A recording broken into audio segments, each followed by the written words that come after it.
I did it again. I turned that on before I had my mask off, so I apologize for that is not the right remote. There we go. Just to make that clear, because I didn't know if I caught it, maybe she said it. Friendsgiving is a dessert Friendsgiving. It's not like, don't show up thinking it's a full turkey and stuff going on. It gets pretty crazy and hard to plan, so it's dessert. That's why it's the dessert to share, to come and just do the really fun part of Thanksgiving in my mind. The desserts, the sweets. I love sweets, so I think it'll be a wonderful time. Well, once again, good morning, and I love to see all of you here this morning. If you do not know, or if you're watching online for the first time, my name is Theo. I'm the pastor here. So, welcome. Welcome to whoever's here. Welcome to whoever's watching online. And this is actually week 3 of this sermon series that we are doing. And I believe the other weeks would be online on our channel, the YouTube channel, if you want to go back and watch them. If not, that you should be able to follow along without having seen those other ones. They're designed to be understandable without having seen everything. So this week, or this series, I should say, is Jesus in the World. Jesus in the world. It's quite often, we look at many aspects of Jesus. We turn to Jesus a lot. I just felt that sometimes, I've said other weeks, we sometimes focus on maybe the parables or some of the other parts, highlights of his life, the highlight reel. The Sermon on the Mount has probably been preached on more than most other things he's done. And so I just wanted to look at the actual him, Jesus, interacting in the world. So that's what this series is about. And obviously, hopefully through this series, you'll kind of see what I mean. And so we will do this week's theme is the storms. The storms. And as we get into it, I think that'll be very clear what I'm talking about if you already don't know what I'm talking about. But before we get into that aspect of it, I want us to read John chapter 1, verses 1 through 18. And we've read this the last couple weeks. The first couple weeks I've done a bit of a breakdown on this passage, but I'm not going to. We're going to read through it. I encourage you to, at some point, to make a personal Bible study, a personal study of this passage, because it is a beautiful passage of really laying out Jesus. So, in the beginning was the Word, and the Word was with God, and the Word was God. He was in the beginning with God, and all things were made through him. And without him was not anything made that was made. In him was life, and the life was the light of men. And the light shines in the darkness, and the darkness has not overcome it. There was a man sent from God whose name was John, and he came as a witness to bear witness about the light, that all might believe through him. He was not the light, but came to bear witness about the light. The true light, which gives light to everyone, was coming into the world. He was in the world, and the world was made through him, yet the world did not know him. He came to his own, and his own people did not receive him. But to all who did receive him, who believed in his name, he gave the right to become children of God, who were born not of blood, nor of the will of flesh, nor of the will of man, but of God. And the Word became flesh and dwelt among us, and we have seen his glory as the only Son from the Father, full of grace and truth. John bore witness about him and cried out, "This was he of whom I said, 'He who comes after me ranks before me, because he was before me.' For from his fullness we have all received grace upon grace.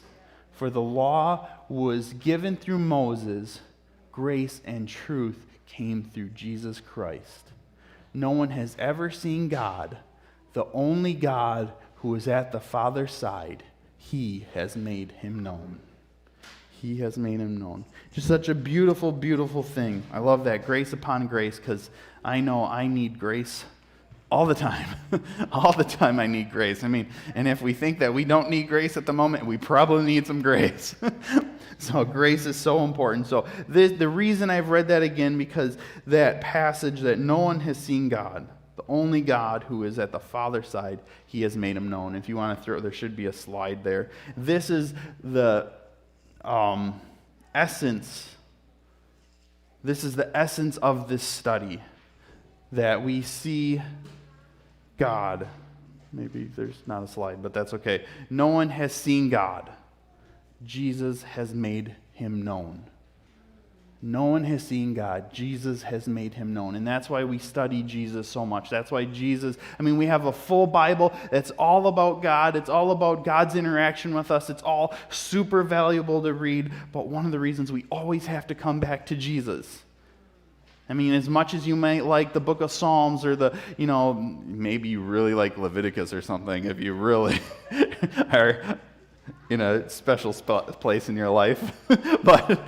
But we have these different books, these different things that we really like, but ultimately we need to come back to Jesus with all of this stuff. We need to run back to Jesus because he has made God known for us. And so that's the core of why we study this in this sermon series. Once again, like every sermon that we should do. So let's get into this sermon this morning and the theme for this morning. And we're going to open up to Mark chapter 4. Mark chapter 4, verses 35 through 41. On that day, when evening had come, so it just kind of picks up in the story, he said to them, "Let us go across to the other side." And leaving the crowd, they took him with them in the boat, just as he was, and the other boats were with him. And a great windstorm arose, and the waves were breaking into the boat, so that the boat was already filling. But he was in the stern, asleep on a cushion. And they woke him and said to him, "Teacher, do you not care that we are perishing?" And he awoke and rebuked the wind and said to the sea, "Peace, be still." And the wind ceased, and there was a great calm. And he said to them, "Why are you so afraid? Have you still no faith?" And they were filled with great fear and said to one another, "Who then is this, that even the wind and the sea obey him?" So we've heard that. I'm sure if you've spent some time in the New Testament studying Jesus, you've heard that sermon. That story. We've read it. Just to make sure everyone's on the same page, though, it says, "Let's go across to the other side." It just introduces it that way. So the other side, they're talking about the Sea of Galilee. The Sea of Galilee is where Jesus' early ministry was taking place. And we know that simply because if you're reading everything else around here, all the towns that they're talking about are the ones that are around the Sea of Galilee. So when he just says, "Let's go across to the other side," the readers, the people of the day that would know exactly what he's talking about. So the Sea of Galilee, just as some understanding about this, is approximately 696 or just under 700 feet below sea level. So basically, there's hills, mountainous region, all in this part, and then there's this large basin, a little giant bowl, if you want to think of it that way, with this sea in it, which results in very violent downdrafts into this area, which creates sudden storms, really big storms considering the relatively small size of the sea. So I don't know if any of you have ever had, we live near the ocean, so if you start an hour away from the ocean and drive towards the ocean, you can notice the drastic climate change. There are other parts in the country that you can also see this effect. It's actually a really common one for us from Wisconsin, where if you're driving across the state, you're doing pretty good, and all of a sudden you get about 10 miles away from Lake Superior, and the temperature just whoom, drops in the most of the year because the Lake Superior is so big, it has its own climate right around it. So the Sea of Galilee was sort of that for them. It's in this deep bowl, so these sudden storms, and if you're right where this wind hits, it is drastic.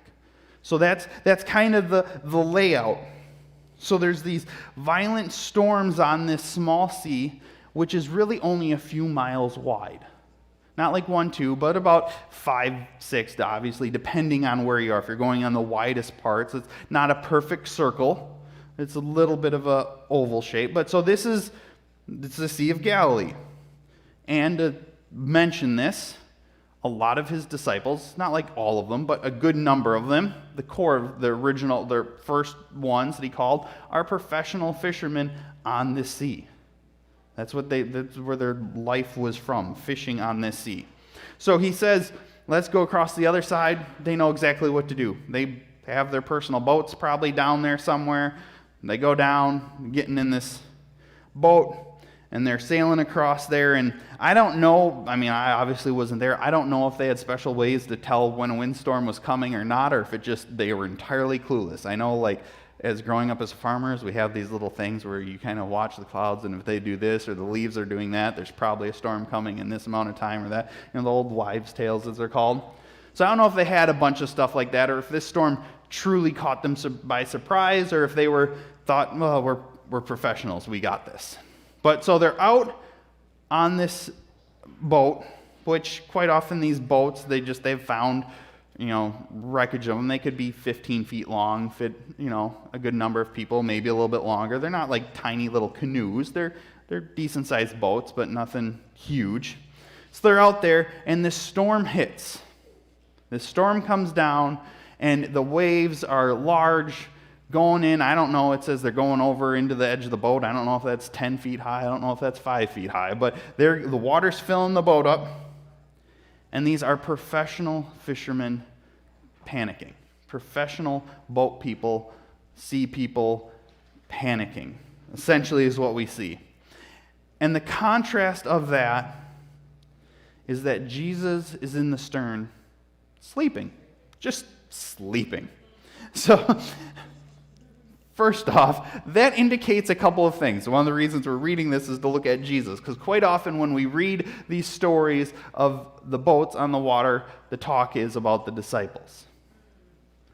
And it's a valuable talking point, and obviously I can't avoid talking about them entirely, but Jesus is a very big part of the story, and I want us to really look at him. So one of the things Jesus sleeping in the storm, something that indicates that we should just be able to see and kind of grasp, is his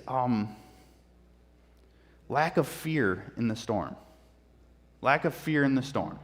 We can say it should be pretty obvious. I know the disciples, they had a ton of fear. So lack of fear of the storm. But it also shows great fatigue. It also shows how extremely tired he was at this moment. Because even if I'm not afraid of something, I'm sure most of you had moments like this, if you're not afraid of something, but if it's something new or different, you still have a hard time falling asleep because there's stuff going on, so your brain is active. But when you get really tired, it doesn't matter what's going on, you can fall asleep quite often. Anyone who's raised kids, they're probably at points of their life where they're so tired they can't fall asleep, but you just get to some point where you're just falling asleep in different locations. It just kind of happens. I have a habit of doing that lately. But so that is going on, but Jesus is so tired, he just falls asleep, even though there's a storm. He falls asleep. So that's a reminder for us when we're reading this of his humanity in this story. Because we know he's our Savior. We know he died on the cross. And sometimes we always read it, I feel at least, with that as the lens that we're looking at. And we kind of forget, at least I do, that he was still truly also human. And so he was really tired. He fell asleep. And so that's the scene. If you imagine it as a scene, and then the disciples are waking him up. I don't know how they woke him up. Quite often, in movies or cartoons, if someone's sleeping really hard and you want to wake them up, you splash water on them. Well, it sounds like this might have already been happening, so I'm not sure how they woke him up, but they wake him up. They wake Jesus up and say, "Teacher, do you not care we are perishing? Do you not care that we are perishing?" It's a really kind of a bizarre question because, obviously, do not care sounds exactly what it is, but he's also in the boat. It's the assumption, I don't know if they're implying, do you not care that you're dying? Because if they're going to die, he's going to die. So it's kind of an interesting question they're posing. So at this time, what we see in the disciples is the fear of perishing, the fear of peril, is greater than their confidence in the presence of Jesus. Their fear is greater than the presence of Jesus. Which, when I'm reading that, I think so often, how often is that me? How often is that me? Where we get all worked up, I get all worked up about something or concerned. And I'm not saying there isn't peril. I'm not saying there isn't peril. If my son, who's 2.5, reaches for a large knife, there's going to be a small moment of panic because of the peril that can happen. It's not saying the peril isn't real, but in their case, Jesus was in the boat with them, and sometimes we forget that Jesus is with us. Jesus is with us. The Holy Spirit's with God's with us. I know Jesus, the physical human, isn't like strapped on my back or in my actual car, but he's with me. Anyways, this story, so their fear is very large here. Their fear is great. They're waking extremely tired Jesus up from his nap. And if you've ever been extremely tired, I'm sure you don't like being woke up from a nap if you don't have to be. I don't. If I'm like, yes, I can sleep, and someone wakes me up for a reason that isn't really important, it's not super fun. So I'm sure his human level is a little like, really? Finally got to sleep. I've been doing stuff all day. I've been just giving, serving, healing, feeding, taking care of people. You can do this. You guys are professionals. It's probably what he was kind of thinking. He's the one who sent him on the water. So anyways, though, he gets up and he rebukes the wind and the sea. Rebukes it. And I don't know what that looks like. I don't know if he's like yelling at it. I can't picture him like yelling at it like viciously, or if it was just a simple stop. I don't know what he said. It could have been just simply stop, because he had that authority, but they record it as he rebukes it. He scolds it. He's telling creation to obey. And there was a great calm. I like that, a great calm, because if you spent time around large bodies of water, they're almost never calm. Even on calm days, there are waves, there's ripples, there's stuff, and it just describes it as a great calm. I'm not saying there wasn't any ripples, but these are professional sea people describing it as a great calm. Drastic change. And then he turns. So the first thing, he talks to the wind, to the waves, and then he turns and talks to his disciples. He said to them, "Why are you so afraid?" Essentially, "and do you still have no faith?" So he's asking them these questions. They can feel kind of judgy. If he was saying it to me, I'd be like, ugh. So there's some judgment, some correction in there. But his second question answers the first for them.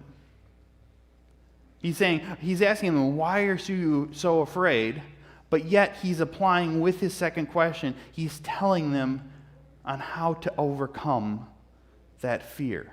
He's telling them the answer to fear is faith, or faith is the answer to fear, which way you want to do it.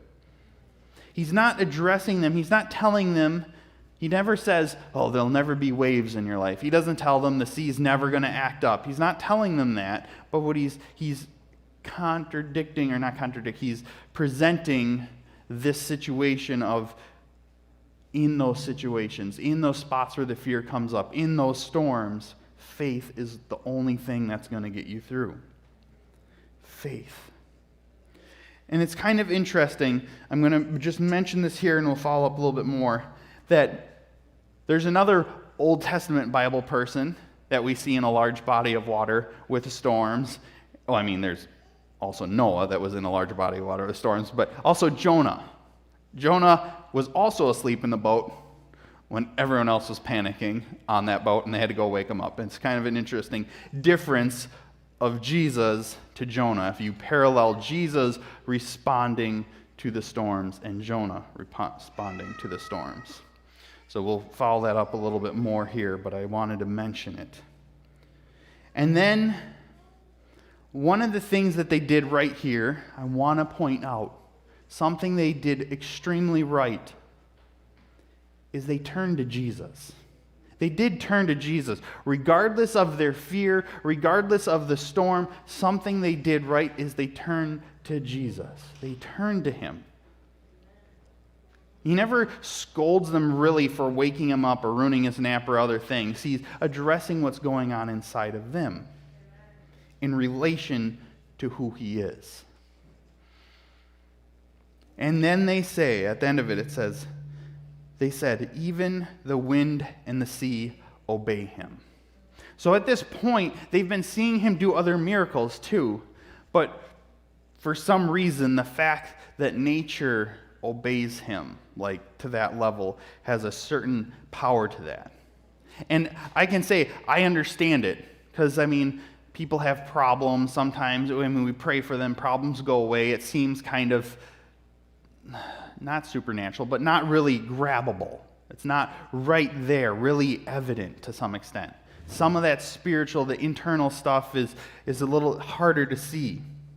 And as a kid, we heard these stories. My parents read me the Bible, my mom did. So I was always like, you go to the beach and I'm going to do it. I'm going to run out there and I'm just going to stay right on top of the water. I'm going to do it. Because you hear these stories of the storms and Jesus, that's just in my brain, that would be cool. Because that's the realness of something actual physical, makes it really true. Something that you see. And so the wind and the wave was something very real to them. So they have this level of awe going here. So we're going to continue reading about these storms. We're going to jump to Mark chapter 6. So this story, just to give some background before we get into this storm.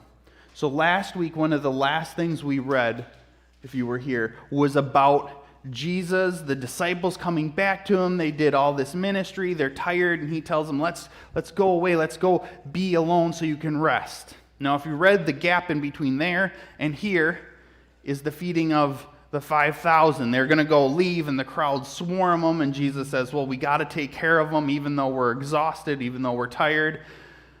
And so they feed them, and that's where this story is picking up.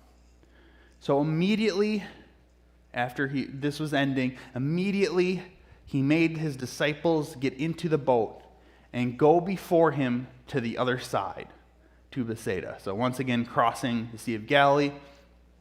He's making the disciples get in the boat and go while he dismissed the crowd. And after he had taken leave of them, the crowd, he went up on a mountain to pray. And when evening came, the boat was out on the sea, and he was alone on the land. And he saw that they were making headway painfully, for the wind was against them. And about the fourth watch of the night, he came to them, walking on the sea. He meant to pass by them, but when they saw him walking on the sea, they thought it was a ghost and cried out, for they all saw him and were terrified. But immediately he spoke to them and said, "Take heart, it is I, do not be afraid." And he got into the boat with them, and the wind ceased, and they were utterly astounded, for they did not understand about the loaves, but their hearts were hardened. So I want to break this down a lot because there's a lot in there, I feel. So the scene is, obviously, he sends the disciples off across the sea. He's dismissing the crowd, which, if you read the in-between area, the disciples had wanted to dismiss the crowd hours earlier so they could actually get away with Jesus. But so Jesus sends them off, and then he's dismissing the crowd after he's fed them by dividing these loaves and feeding this large. We say 5,000, but it was probably much more than 5,000 once you had women and children. And he goes up on the mountain to pray. So that's kind of the scene. That's what Jesus is doing. And it says, "And evening came, and the boat was out there." So this lake, the sea that's miles wide, it's out there. I'm not sure how far it is out there, but that's the scene, the evening. They're already out there. And then there's kind of a time jump here, because then it says about the third watch. Is that what it said? I'm thinking. But that watch, if they're using standard like Roman kind of time, would imply somewhere 3 in the morning, maybe even as late as 5 in the morning. So there's some time jump of evening, they're on the lake. Hours later, they're still on the sea. They're still out there. And it says, he saw them, and the wind was against them. Now, I don't know quite how he saw them, if he saw them supernaturally, it's not explained, or if, strangely, by standing up on that high mountain, if he was able to kind of see into the storm and see their boat. I'm not quite sure how that works. I have not had the opportunity to stand next to the Sea of Galilee, so I don't know quite how that all plays out. But he could see them. Says he's standing up there, he's been praying, so maybe he's seeing them in the spirit because he's right in that moment. And he looks out and he can see that they're struggling. He sees that they're struggling. And so one of the first things that popped into my brain while I was prepping this, and there should be a slide here if you want to throw it up there. The disciples kept following Jesus' plan. And what do I mean by that? What do I mean by that? Okay, so you have this Sea of Galilee. Let's say it's 6 miles wide, and they are, let's say, halfway across it. Jesus can see they're struggling. So they've made it 3 miles in maybe 8 hours, maybe 9 hours. These are professional boat people. We already addressed that. Logically, by their own logic, if you think of it this way, if they would have turned, because they're going directly in the wind, they could have, at this point, any point going up when they're struggling with this wind, turn their boat away from it, go away, somehow get to shore. And if you walk at a casual pace for 9 hours, you're looking at 20 miles. So hypothetically, in the amount of time they've got partway across the sea on their boat, they could have walked around it, essentially. But they were told to get in the boat and go across, and so they are doing exactly what Jesus had told them. They are fighting their hardest to get that boat across, which to me was something amazing to think about that element of this story. Because quite often when we read these stories, we think about their faith and not being real good, but apparently they had enough faith to be dedicated to trying to get this boat to the other side because Jesus told them to. They were doing this. They were going at it. They were sailing there. They were going to. And it says he came to them walking on the sea. Walking along it. Now, I don't know quite what that looks like, because I don't know if it's like, if there's 8-foot-high waves and he's kind of like walking up and down them like hills, or if right where he's walking there are no waves because it just stops wherever he is. I'm not quite sure. But regardless, he's walking across the sea. And it says he meant to pass them by, which is an interesting little stick in there, or a little statement in there. And they see him, and they think he's a ghost or a spirit, and were terrified. Now, if I'd never seen someone walk in water before, and then it was nighttime, and someone's walking up next to my boat, and I'm struggling with this way, I would probably also think there's a ghost or a spirit. So in all fairness, I think their logic was a pretty safe jumping conclusion point. So they're terrified, and he recognizes that they're terrified, and immediately he spoke to them, "Take heart, it is I." It is I. It is such a similar statement, phrased just a little bit different the way we record it, to if you imagine how God would introduce himself to Moses. I am. It's just the statement, I am. He's encompassing his power in just the statement, I. Because Jesus says to them, take heart, it is I. It is I. Now, if someone just walked up to you and said, it is I, Unless you really know who they are, it's not a powerful statement. But so the fact that that's how he's making his statement to them is extremely powerful. And it says he got in and the wind ceased. Just boom, done. So it didn't cease when he was walking on the water. It didn't cease until he stepped in the boat, and then I'm guessing he ended it without actually doing the rebuking part publicly. He just ended it. So like I was saying in this, we usually read these stories and look at the disciples and talk about their faith, which obviously we have to do.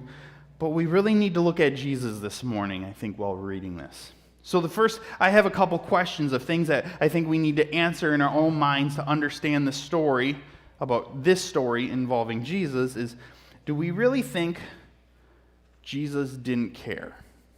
So I'm not saying we're all sitting here, Jesus didn't care. But if you're not careful, you can sit there and go, well, he sent them out there. He could see they're struggling. And then he didn't stand up on the mountain and stop the wind and the waves. He could have stopped it at any point, but he let them keep struggling for a while. And he's walking across the water. And it says he meant to walk them, pass them by. So do we think he didn't care? In that we can't really answer that by itself. So the next thing is we have to ask is, do we think that Jesus was really going to walk by?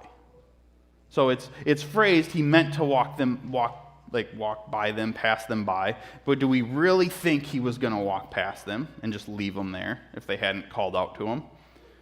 And then the other question we can look at to help us understand this is, why was he walking?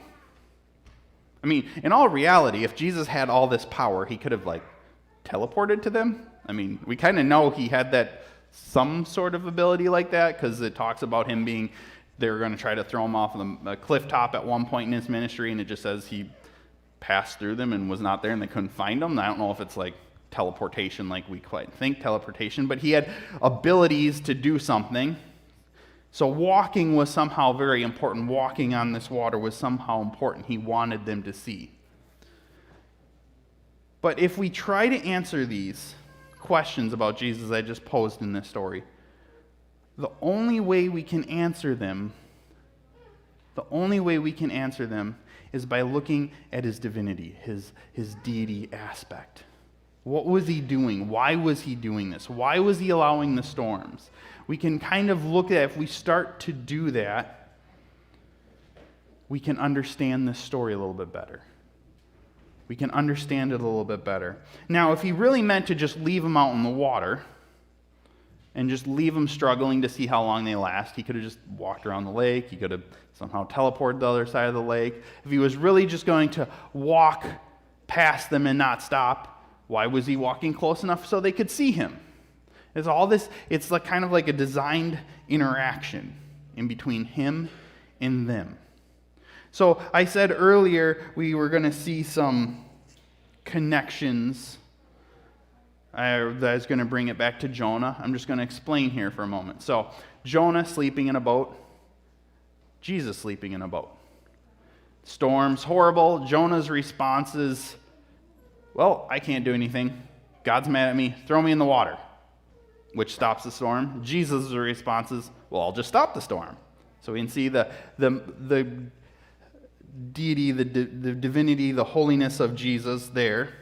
But also, that's another contrast. Jesus can stay on top of the water when he's in there, and Jonah sank. He hit the water and down, down, down he went, like all of us would typically do. So there's the fun little contrast we can see. We can see this contrast that just, I think, helps shed light on the holiness, the deity of Jesus here, that he's more than just merely human in that aspect. So one of the things that we can kind of see, there should be another slide here if you want to throw this up here, is that Jesus was providing visible evidence of his deity to his disciples. To these 12 men in the boat, he was providing visible evidence of his deity to them. This storm was really about that. What Jesus was doing is really about that. I mean, that's the best answer we can come up with other things too. We can say, yeah, he was testing their faith or some other things. But if we look at the storm, like I said, they were following his plan. They were going across it. If you read this story, one thing we don't see is it ever recording them being fearful of this storm. The previous storm we read, they were fearful, terrified, we're going to die. And then they saw the wind and the waves obeyed him. This story, it never says that. This story, at some point later in the ministry, the only thing they're terrified then about is thinking there's a ghost on the water. It doesn't say they were terrified of the wind and the waves. They were in the boat. They were doing it. They were following. They were going to be obedient. But he's still showing them this aspect. But the story here is worded very interestingly at the end of it. At the end of this story, let me get here I just want to read it real quickly again for you. That is not the right page. It says, "And they were utterly astounded, for they did not understand about the loaves, but their hearts were hardened." It sounds kind of like they're saying they had hard hearts right here, but it was somehow connecting. I'm going to show you how. But the hearts being hardened is in relationship to the feeding of the 5,000 earlier. So it's not saying their hearts were hardened from seeing Jesus walk on the water. It was implying Jesus is doing this. He's walking on the water because at the end of that long, weary day, they'd come back from ministry. They had been doing all this stuff. They're feeding all these people. They're sent on the boat, and they're just exhausted. They're not in a mood to understand. They weren't listening. They weren't looking at the miracle that Jesus was doing, feeding those people, and they weren't in the right place. And so this is in response of where they were. That's what it's implying there, and I'll show you how we can kind of jump to that or get there in a moment here a little bit more. Because I read that, and it's like so much we often see things like the hearts were hardened. We're like, oh, they're bad people. They hardened their hearts. I mean, at least that's how I am. If I read the Bible and see that someone's hearts were hardened, I immediately make them the villain. In that moment, they're the villain. But it kind of calls to our attention that these are the disciples. And in this moment, their hearts, or leading up to this point, their hearts had been hardened. And how easy, it pointed out to me how easily our hearts can be hardened. Simply, and it not means that we're actively going out and trying to shut ourselves down from Jesus or God or what they're doing, but that we're tired. We're worn out. Something happened. We're not in the right mood, and our attention needs to be refocused. And so this story here, is the way it's written by Mark, is basically saying this storm is refocusing the disciples on Jesus after all of this other stuff. Refocusing them on Jesus after all this other stuff. And I'm going to show that a little bit more here, but by doing that, we're going to read Matthew chapter 14. And so this is Matthew's version of this same story. And immediately he made the disciples get into the boat and go before him to the other side, while he dismissed the crowds. And after he dismissed the crowds, he went up on the mountain by himself to pray. And when evening came, he was there alone, but the boat by this time was a long way from the land, beaten by the waves, for the wind was against them. In the fourth watch of the night, he came to them walking on the sea. But when the disciples saw him walking on the sea, they were terrified and said, "It's a ghost." And they cried out in fear. But immediately Jesus spoke to them, saying, "Take heart, it is I, do not be afraid." And that's how Mark wrote the story down, because he was focusing on some stuff. Matthew wanted to show this aspect of the story. Not saying that Mark was lying, Matthew wanted to highlight a little bit more of it. And Peter answered him, saying, "Lord, if it is you, command me to come to you on the water." And Jesus said, "Come." So Peter got out of the boat and walked on the water and came to Jesus.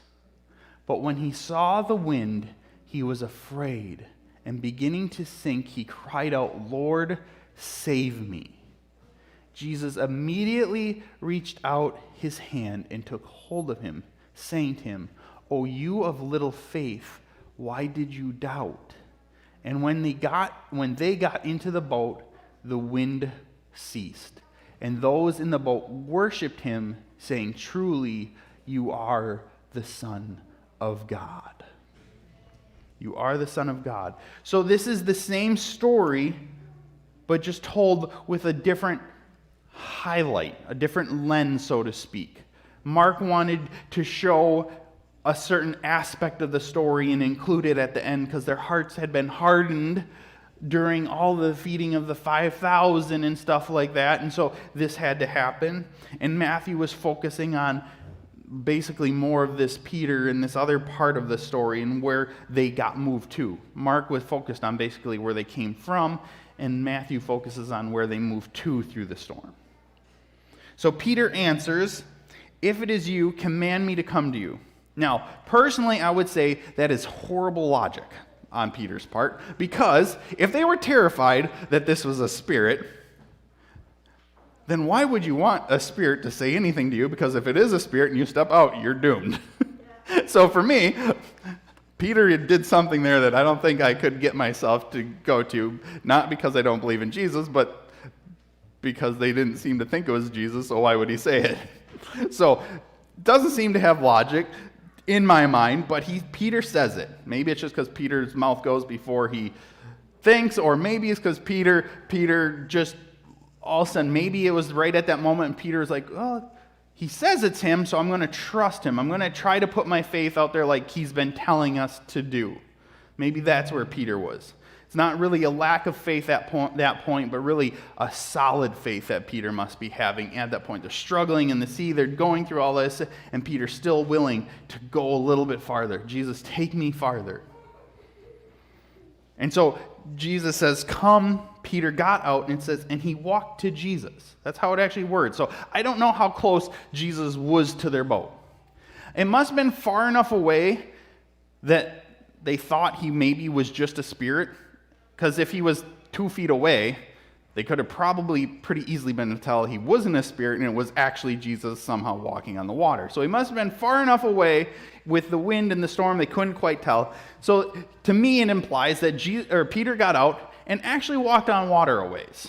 I don't know if it's 5 feet, 10 feet, 20 feet, I don't know, but he walked a ways. He was walking to Jesus, he's looking at Jesus, he got to Jesus. Because while he's walking to Jesus, he was looking at Jesus. But somehow when he got close enough to obviously be within arm range, then he kind of looked around, and then it implies that fear overtook him. He had that moment of started sinking, and immediately, I don't know, I picture kind of like a cartoon where it's like, like, they sink kind of slowly and comically. Because Peter had time starting to sink to say, "Save me." He had time to realize he was sinking. It wasn't just like, if I stand on water, I'm just going to instantly be under it. So Peter somehow had time as he's starting to go down to say, "Jesus, save me." And it says Jesus took his hand, pulled him up, and then they walked back together to the boat. And then when they got in the boat, the wind and the waves ended. They did not end before Peter and Jesus got in the back in the boat. So Peter then had to walk through those waves with Jesus together, and he didn't sink again. So we never see Peter walking on water again after this point. But so it was a highlight of his life, I'm sure. But they walked on the water. And Matthew ends this story with them worshiping Jesus. So if we read Mark and said Mark was saying that their hearts were hardened because of the storm, that couldn't be right, because Matthew was saying, no, they're worshiping him. So we pair these two stories together. We see this story of all this long day, all this exhaustion. The disciples they're fed up, and they're just not in a place mentally spiritual to be understanding what Jesus is doing. Their hearts are hardened. It doesn't mean they're rejecting him. They can't take anything in. And they get sent out on the lake or the sea, and the storm happens. And Jesus does this stuff. And it moves them back out of themselves to a level of worship. And they say, in Matthew, who records it this way, "Truly you are the Son of God." And in the Gospel of Matthew, that is the only spot that Matthew uses that terminology for the disciples to talk about Jesus that way. It's the only time. So Matthew is highlighting how utterly convinced they were at this moment of who Jesus was. So in this story, we can see Jesus, the Son of God, never was at the mercy or the will of creation. He was never at the mercy of it. He wasn't responding to it out of panic, like, oh no, now there's a storm. I better run out across the water to go help my disciples. He was never at the mercy of the storm. But the Jesus part, the man part of him, was still extremely human. It was still human. We can see that when he was sleeping in the boat, he's showing both parts of who he was in these storms, in this story. Should be a slide here. And this is what I want us to take out from us. Our point for us today is the storms are more about Jesus than about us. They're more about Jesus than about us. And so often, the reason that's my point is so often when things are miserable, we look at ourselves. And a good response is, well, I'm just going to put my faith. And, oh, do I not have enough faith? And we start thinking about our faith. Faith I'm going to get through and all that. And that's good. But we talk about faith in those storms so often, at least I catch myself, when we're talking about our faith in storms, it's usually our ability to have faith. And not in the ability of Jesus to respond to that faith. Because these storms are more about Jesus than about us. Because he's the controller of the storms. He's the one who has the ability, the power. He's the controller of the storms. He is the focus of our faith. And so if we talk about these storms being faith-testing things and other things, they're about him still. And he's the protector of us. Because these storms, the disciples weren't going to beat these storms on their own. I mean, maybe eventually they would have got across to this second one, but it was Jesus in those storms. And so these storms are more about Jesus than us. Our storms are more about Jesus than about us. And I think that is a beautiful, beautiful thing that we can find in these storms when we read them. And I'm not saying that every other sermon about these storms and looking at Peter's faith or the disciples' faith are bad sermons, but right now, if we look at Jesus' side of it, that's what we can see. And as I close this sermon out this morning, I want to read one more chunk of passage, just kind of for the fun of it. And it's actually Psalms chapter 7, verses 25 through 31. I'm going to read this, and I'm going to close this out with prayer, and I think this is kind of a fun thing.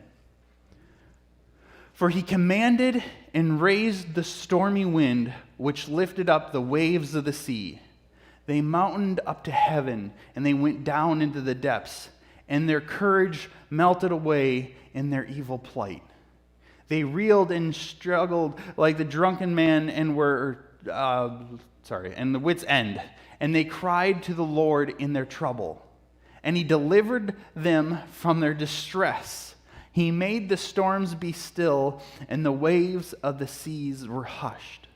Then they were glad that the waters were quiet, and he brought them to their desired haven. Let them thank the Lord for his steadfast love, for his wondrous works are to the children of man. I think that's just such a beautiful thing by the psalmist talking about something that describes the storms when Jesus in the New Testament so well, but also our lives. I'm going to close this out with prayer this morning. Heavenly Father, we thank you right now. We thank you for your goodness. We thank you for Jesus. And Heavenly Father, I know we all have storms. Right now we might be in between storms, or we might be in the middle of a storm. Each and every one of us, we have them. Heavenly Father, in those storms, even as they're wonderful, they're horrible at times, they also, I know, are wonderful testing points of our faith to strengthen them. But Heavenly Father, ultimately, through reading this, studying this sermon, prepping for this study, you can see that a reminder that we all need to look at Jesus in those storms.